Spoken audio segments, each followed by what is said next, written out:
I was sitting in the back row of the auditorium, the one place nobody important ever looks, while my wife, well, soon-to-be ex-wife, walked across the stage in her gown like a queen finally claiming her throne. People were cheering her name. Professors shook her hand like she'd solved world hunger instead of just finishing a dissertation she'd rewritten so many times I could recite half of it myself. And the whole time I sat there clapping like an idiot, pretending I didn't already know the truth about her and that charming colleague she swore was just someone helping her with statistical models. I'd seen the late-night emails, the inside jokes they thought were encrypted behind academic jargon, the hotel receipt from her last two-day conference, where the room she supposedly shared with 3 girls somehow had charges for 2 breakfasts and 1 bottle of mid-shelf wine. But I stayed quiet. I played supportive. I even ironed her gown that morning, because she said she didn't have time, because she was too nervous, because she needed me to be her grounding force. That's what she always said. I was her foundation while she built her dream. I worked overtime shifts, maxed out a credit card to cover her flight to Chicago, picked up her dry cleaning, cooked at midnight, handled everything she didn't want cluttering the path to her greatness. And I did it willingly, stupidly, thinking love meant carrying the weight without asking for anything back. When they called her name, she threw her head back and smiled like she'd already moved to another universe. When the dean hugged her, her mom cried, her friends screamed, and the world celebrated her victory, she scanned the room until her eyes landed on me. Sitting in the cheap seats, holding my coat, my support, my silence. For half a second I thought she was coming over to kiss me, or thank me, or even share the moment with the man who sacrificed the most for it. Instead, she walked straight down the aisle, heels clicking like she was marching through a chapter she'd already decided to close, and handed me a white envelope. No congratulations, no smile, just that envelope with my name written neatly on the front. "It's time," she whispered, like she was offering me a cup of tea instead of a knife to the ribs. Inside were 2 copies of divorce papers already signed by her this morning. She timed it: graduation day, celebration day, her new beginning, and my expiration date. "I need space to grow," she said. "We're not aligned anymore. You're comfortable, and I'm not. Not anymore."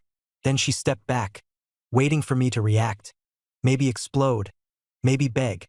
Instead I looked at her, at the woman I'd loved for nearly a decade, and I realized she'd been gone long before this moment.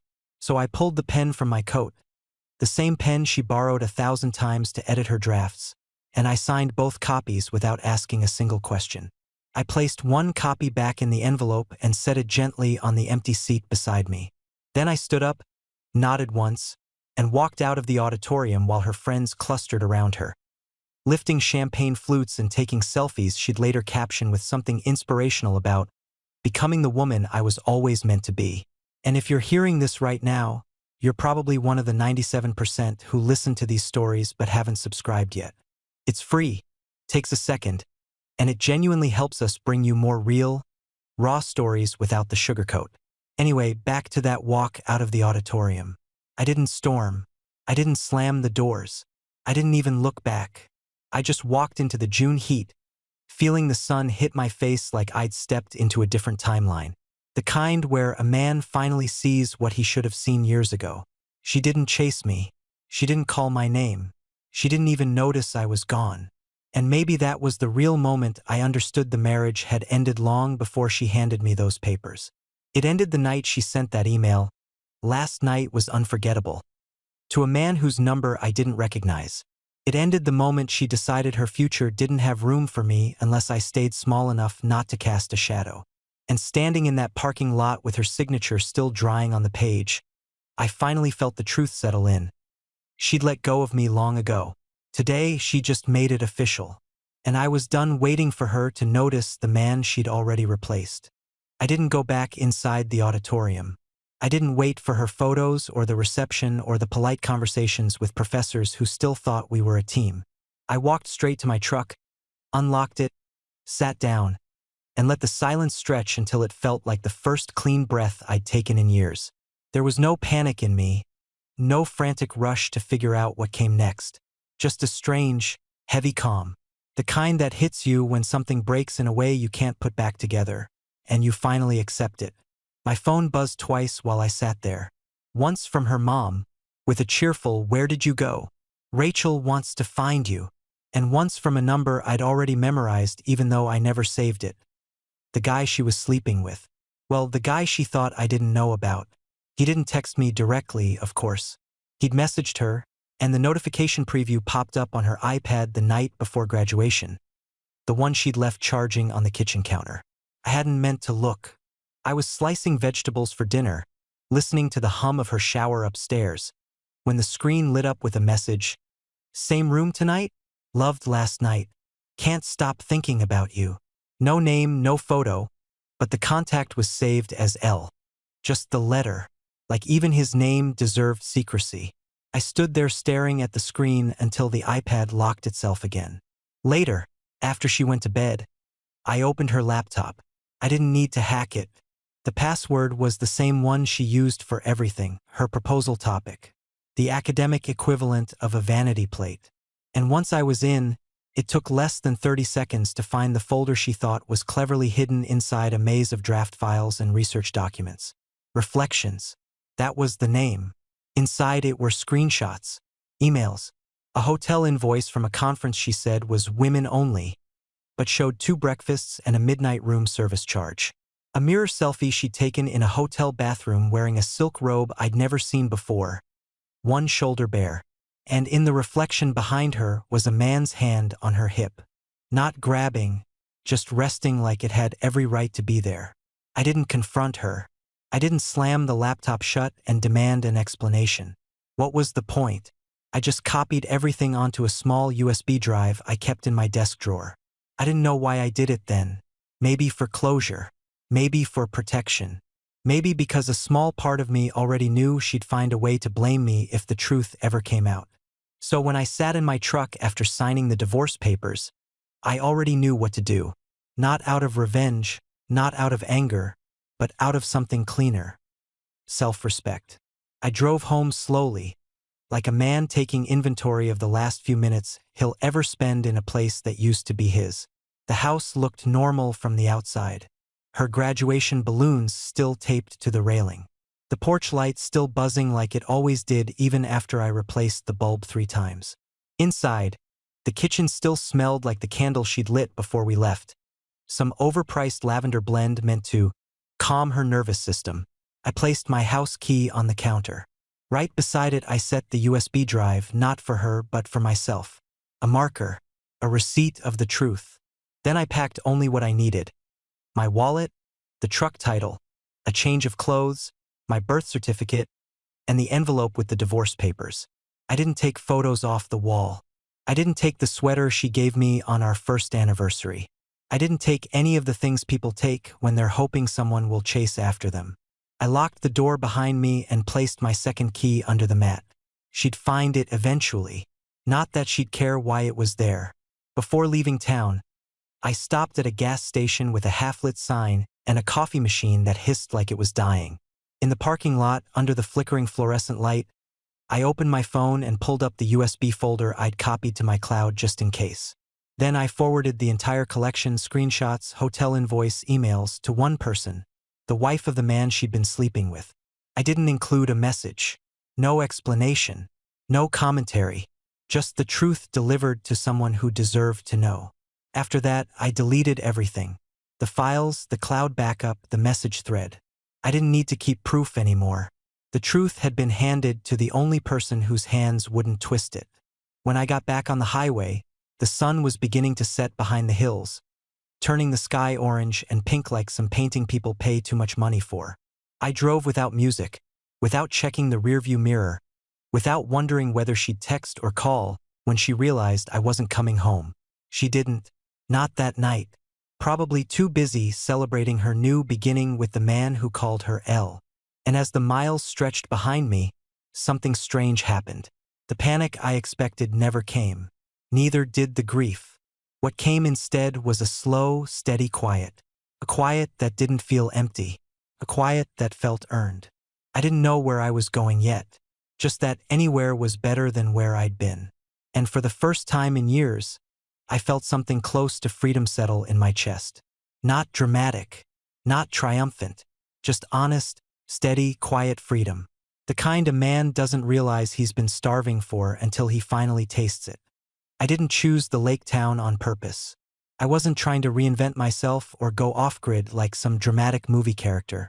I just kept driving until the highway narrowed, the traffic thinned, and the GPS lost its signal for the last time.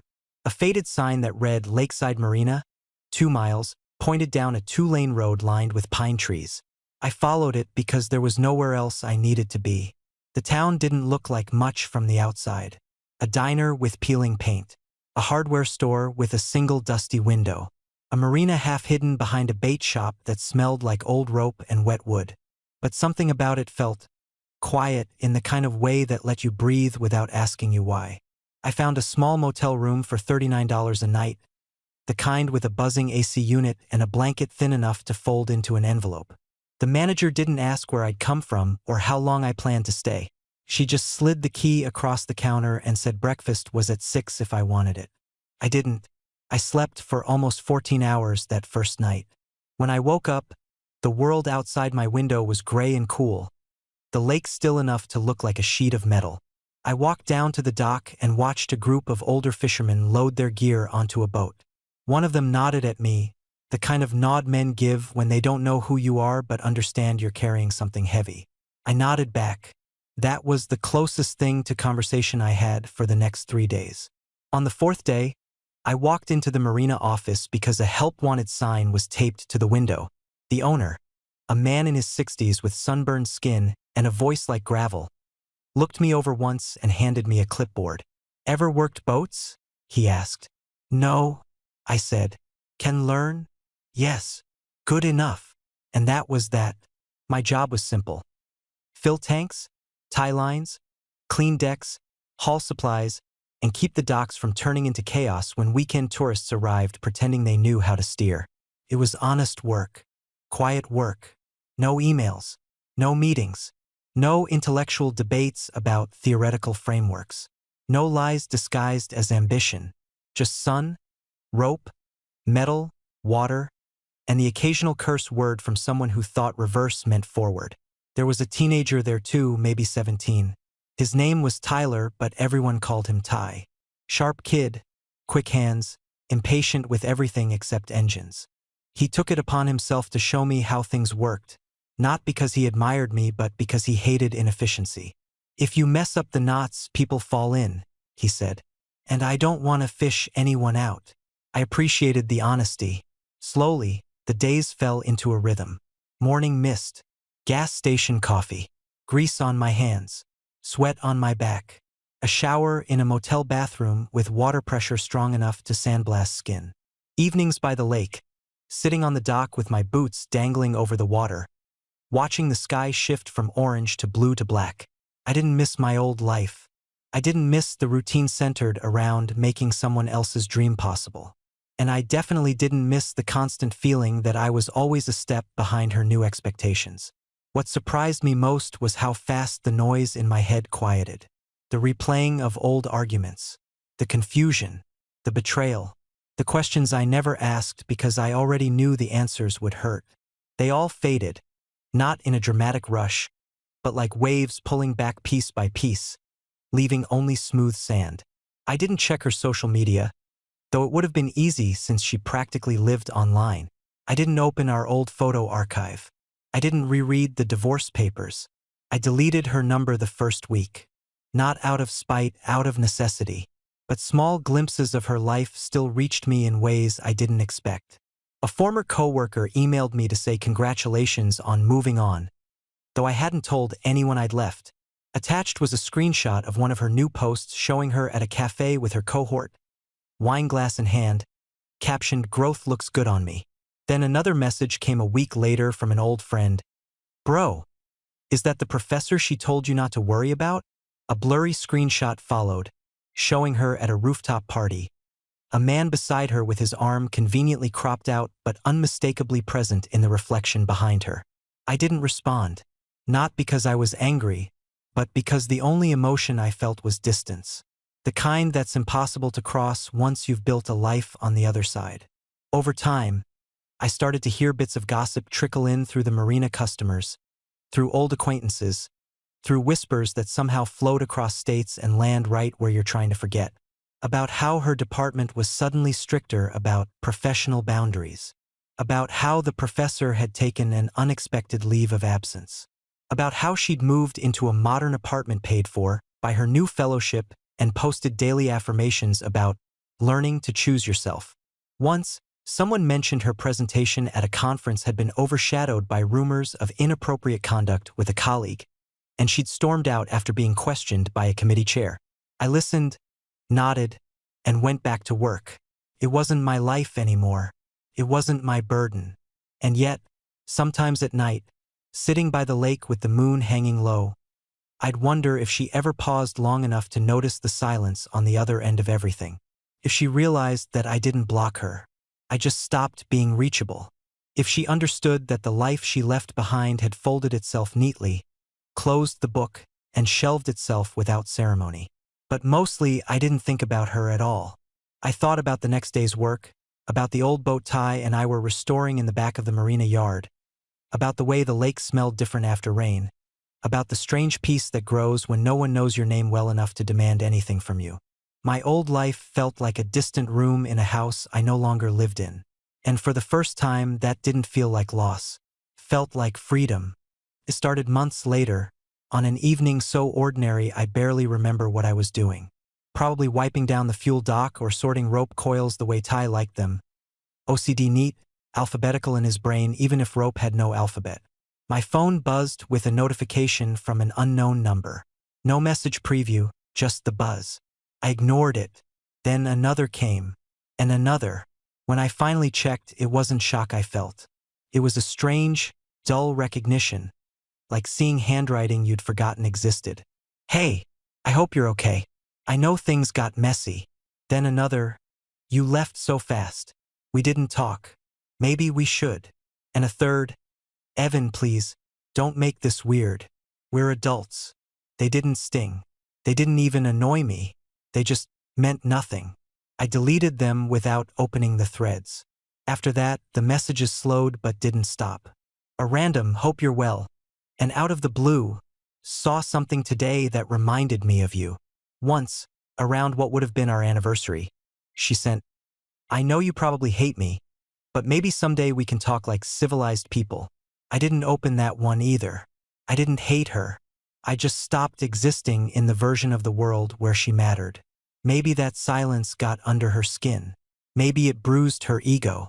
Or maybe, for the first time in her carefully curated life, she met a wall she couldn't charm, rationalize, or outgrow. Because the messages stopped being polite. They turned curious, then anxious, then frustrated, and eventually desperate. I never replied. Not once. The lake, the sky, the marina, these things mattered. Her confusion didn't. Meanwhile, little updates about her life kept drifting toward me like scraps on the wind. Someone at the marina mentioned seeing her name in an article about professional misconduct in a research group. Another guy from town who followed academic circles said her mentor, the one she'd been involved with, was suspended pending investigation. None of it was my business, but the quiet irony wasn't lost on me. The life she left me for had started to crack beneath her feet. That's around the time she vanished from social media. The glamorous posts, the rooftop selfies, the coffee cup affirmations, they all stopped. Her accounts went quiet. One day, a mutual acquaintance emailed me completely unprompted, saying, strange question, have you heard from Rachel? She deleted her profiles and hasn't responded to anyone. I didn't answer. Silence was second nature by then. A month passed, then 2, then 6. And then the day came when Ty and I were fixing the motor on an old aluminum skiff, and the marina owner walked over holding a folded piece of paper. Someone came by asking about you, he said. My hands froze on the wrench. Who? Woman. Blonde. Tall. Looked tense. I already knew. She'd been here. He said she didn't give her name, just showed a photo and asked if any of us recognized the man in it. He told her he didn't give out personal details about staff, paid in cash or not. Good man. I didn't ask any more questions. It didn't matter. Part of me thought she'd give up, turn around.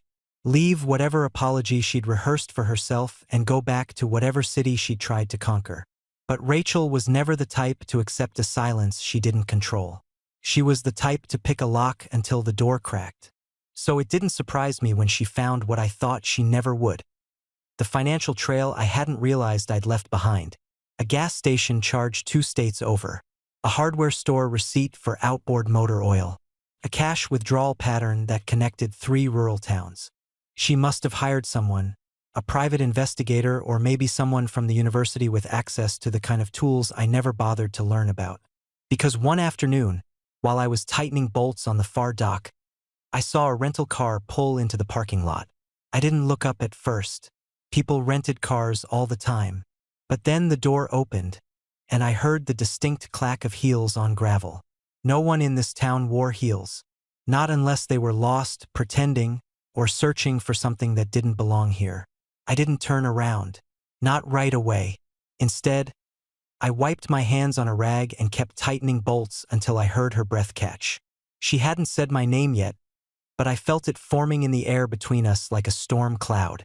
When I looked up, she was standing near the edge of the dock, staring at me like she didn't recognize the person she'd come to find. Her hair was shorter, sharper. Her face looked tired in a way expensive serums couldn't fix. Her clothes were neat, but something about her posture was off, like she wasn't used to holding her own weight without leaning on someone else's world.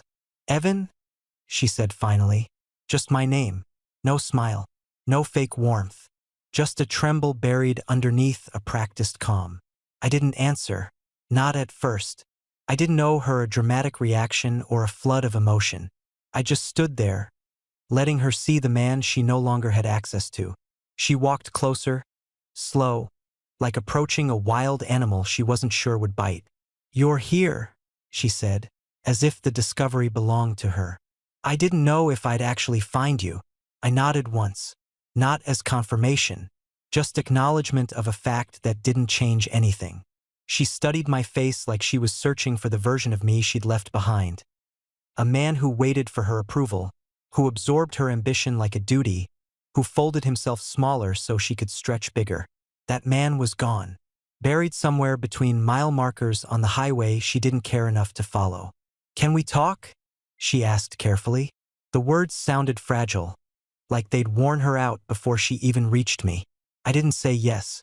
I didn't say no. I just waited. And that's when she understood something she'd never imagined would be possible. She wasn't in control of this moment. Not anymore. A breeze came off the lake, cool and sharp, carrying the scent of pine and gasoline. She shivered, though the day wasn't cold. She wasn't ready for the version of me she found. She wasn't ready for silence that didn't bend toward her. She wasn't ready for the truth that was waiting for her on this dock. The truth that she hadn't been looking for me. She'd been looking for the man she thought she could still pull back into her orbit. And he didn't exist anymore. She didn't speak right away. I could see her rehearsing lines in her head, phrases she'd probably practiced in the mirror of a hotel bathroom somewhere between flights and networking events. She opened her mouth, closed it, tried again, failed again. Finally, she said the safest thing she could find. "You look different." I nodded. Healthy. That single word hit her harder than anger ever could. She blinked like she wasn't sure what emotion had just cut through her, then looked out at the lake, her arms folded tight across her chest as if the air around her suddenly had teeth. "I didn't think you'd stay somewhere like this," she said quietly. "It's so small." "That's the point," I said. She swallowed. Her eyes flicked back to me. "I sent you messages. You didn't respond. I saw them, but you didn't read them. Didn't need to." She flinched, a tiny crack in her expression. The kind you see when someone realizes they've lost leverage they assumed they still had. "Why?" she whispered. "Because you handed me divorce papers on the day you wanted the world to clap for you," I said. "You made your choice. I made mine." She looked down at her shoes, those city heels sinking into the weathered wood of the dock. "It wasn't personal," she tried. I felt like we weren't growing together. I needed space." "You needed space to cheat," I said plainly. No anger, no volume, just truth laid down like concrete. Her breath hitched, subtle but there. Evan, it wasn't like that. I was confused. My mentor, he just… Stop! She froze. Don't lie to me here. Not in this place. She pressed her lips together, and for the first time since she arrived, I saw something real flicker in her face. Not guilt exactly, more like the sinking realization that she couldn't spin this. Not anymore. I made mistakes, she said. A lot of them. I know that. I know I hurt you. I thought you'd be angry or yell or something. I'm not angry, I said. That's what scares me, she whispered. I expected something. Anything. You disappearing. Evan, do you know what that did to me? I raised an eyebrow. You left me first. I didn't leave. You did. I cut in. Long before the papers. Long before your emails and hotel rooms and late-night conferences. You left the moment you decided your new world didn't have room for the man who built the foundation under your feet. She shook her head, tears gathering but not falling. I didn't think you'd actually go. I thought you'd fight for us. Fight for what? I asked. A marriage you'd already stepped out of? A future you built with someone else? She opened her mouth, but nothing came out. Silence settled heavy between us, the kind that doesn't just hang. It sinks. I came to find you, she said finally, because I didn't know how it all ended. There was no closure. Closure isn't something you get from the person you hurt, I said. It's something you earn by accepting what you destroyed. Her shoulders slumped, the first sign her armor had finally cracked. I haven't been okay, she admitted, voice small. Everything I thought I wanted, it fell apart. The fellowship, the professor, my reputation. I lost everything. You lost what you chose over me, I said. That's not the same thing. She stepped closer, cautiously, as if the dock might break under her. Evan, I miss you. I shook my head. No. You miss the version of me who held your world up while you built something else on top of it. You miss the safety net you cut with your own hands. You don't miss me. Her face crumpled in a way I'd never seen, not even during the worst fights we had. She looked younger suddenly, smaller, stripped of the superiority she had worn like a perfume for years. Is there any part of you, she asked slowly, any part at all, that ever wondered what we could be now? I looked past her, out across the lake where the sun was catching the water and turning it gold. If we met now, I said, you wouldn't pick me. Her breath broke. And now, I added, I wouldn't pick you either. For a long time she didn't move, not even to wipe the tears that finally rolled down her cheeks. She stood there absorbing it, the truth she'd flown across states and hired strangers to avoid. I stepped back toward the boat. Take care of yourself, I said. Simple. Final. She didn't stop me this time. Didn't reach. Didn't beg. Didn't try to rewrite the moment into something she could live with. She just watched me walk away, her hands trembling at her sides. I remember hearing the faint scrape of paper as I pushed off the dock. She must have slipped something onto the bench while I wasn't looking. Later, after the marina closed and the sky faded into indigo, I found the envelope. Inside was a small torn sheet of notebook paper, her handwriting shaky, uneven. 6 words, I'm sorry, you didn't deserve that. I folded the note, walked to the trash can by the dock, and dropped it in. Not out of spite, not out of victory, but because the life I'd built here wasn't a life meant to hold old shadows. Sometimes endings don't come with fire or fury. Sometimes they don't crash or explode. Sometimes they simply go quiet. And in that quiet, you finally hear yourself again. If you made it this far, you're one of the rare ones who actually lets the story finish. If you want more stories like this, real, raw, and honest, go ahead and subscribe. It helps more than you know.